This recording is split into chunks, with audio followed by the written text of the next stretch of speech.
Chapitre 2. Réapprendre à se tenir debout. Eva était restée, non pas par peur de partir, mais parce que pour la première fois depuis son exil, elle ressentait une infime sensation de sécurité. La vieille femme, qui portait désormais le nom de Mireille, était patiente mais ferme. Elle ne dorlotait pas Eva, ni ne l'accablait de pitié. Au contraire, elle avançait dans ses journées comme si Eva avait toujours été là, lui offrant des conseils discrets lorsque c'était nécessaire. « Le monde n'attend pas le chagrin, ma fille », lui dit Mireille un matin en lui tendant un panier d'herbes fraîches. « Si tu veux survivre, tu dois avancer avec lui. » Eva écouta. Elle aidait du mieux qu'elle pouvait, triant les ingrédients, s'occupant du petit potager derrière la maison, balayant la poussière sur le plancher de bois. Chaque action l'ancrait, la raccrochait à la vie.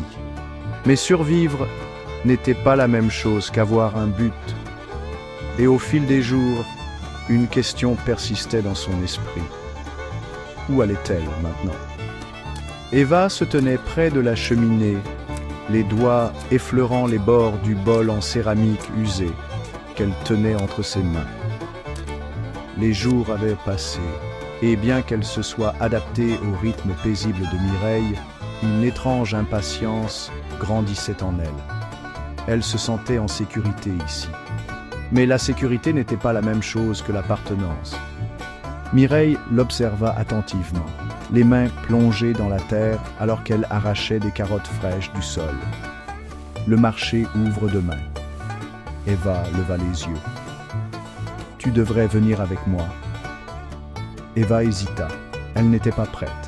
L'idée de se tenir parmi des inconnus, de parler à nouveau, semblait plus lourde encore que le poids de l'exil qu'elle portait toujours en elle. Mireille essuya la terre de ses paumes et secoua la tête avant qu'Eva ne puisse refuser. « Tu dois sortir, ma fille. Quitter ces murs, t'éloigner du passé qui te poursuit. » Eva avala difficilement. La vérité flottait entre elles, lourde et inévitable. Le passé serait toujours là.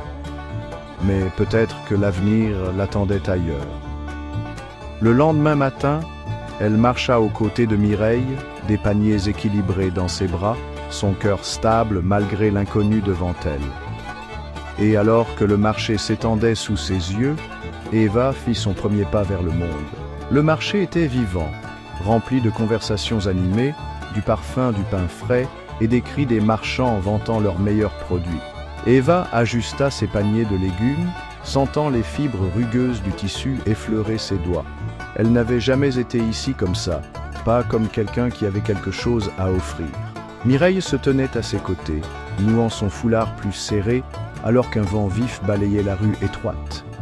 Elle regardait les clients inspecter les marchandises, marchander, échanger des pièces. La confiance, ma fille. Les gens achètent chez ceux qui croient en ce qu'ils vendent. Eva inspira profondément et hocha la tête.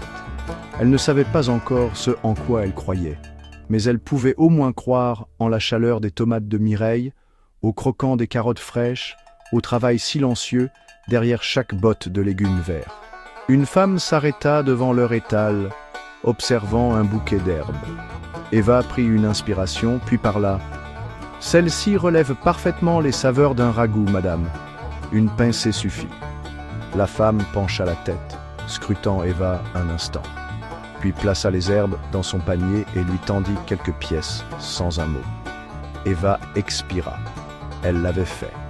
Et à mesure que la journée avançait, elle se surprit à le faire encore et encore. Parler, vendre, créer des liens. De petits instants qui construisaient quelque chose qui ressemblait à une appartenance. Ce n'était pas encore un foyer, mais peut-être était-ce autre chose. Elle survivait.